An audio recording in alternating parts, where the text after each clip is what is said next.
एक बिंदु का निर्देशांक 2 और 3 दिया है, दूसरे बिंदु के निर्देशांक क्या दिए हैं 4 1। सबसे पहले हम इसको ग्राफ अपने अक्ष पर दर्शाएंगे। x का मान क्या दिया है 2 और y का मान क्या दिया है 3, तो ये हो गया 2 और 3। ठीक है, कोई दिक्कत?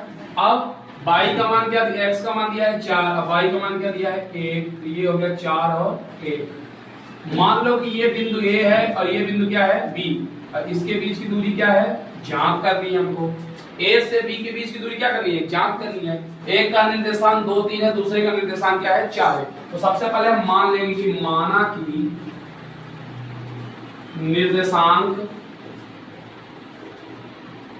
2 3 बिंदु A तथा निर्देशांक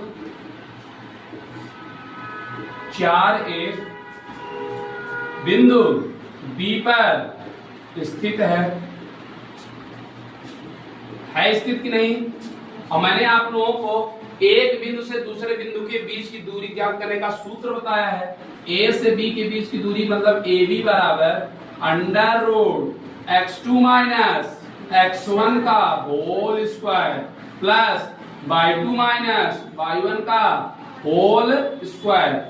अंडर रूट लगा दो, अंडर रूट x2 मतलब ये x1 हो गया, ये y1, ये x2 हो गया, ये y2। x2 का मान क्या है 4 माइनस x1 का मान क्या है 2, 4 माइनस 2 का स्क्वायर प्लस y2 कौन है 1 और y1 क्या है 3, 1 माइनस 3 का स्क्वायर। 4 में 2 घट गया, कितना बचा बच्चों 2, तो 2 का स्क्वायर। और 1 में 3 घटेगा क्या नहीं घटेगा, 3 में 1 घटेगा, कितना आ गया 2। चिन्ह किसका आएगा बड़ी संख्या मतलब माइनस। असमान चिन्ह आपस में घटते हैं, चिन्ह किसका आता है बड़ी संख्या का, तो माइनस 2 का स्क्वायर, 2 का स्क्वायर 4 और माइनस 2 का भी स्क्वायर, तो माइनस 2 गुणे माइनस, तो 2 दूना 4 माइनस माइनस प्लस, तो आ गया 4 और 4 4 कितना होता है 8, अंडर रूट 8। अंडर रूट 8 को ऐसा लिख सकते हो 2 गुणे 2 गुणे 2, 2 और 2 का जोड़ा बन रहा है तो बाहर आ जाएगा, तो 2 रूट 2 आंसर। मतलब बिंदु A से बिंदु B की बीच की दूरी क्या है 2 रूट 2, अर्थात ये कह सकते हैं निर्देशांक 2 3 और निर्देशांक 4 1 के बीच की दूरी क्या है 2 रूट 2।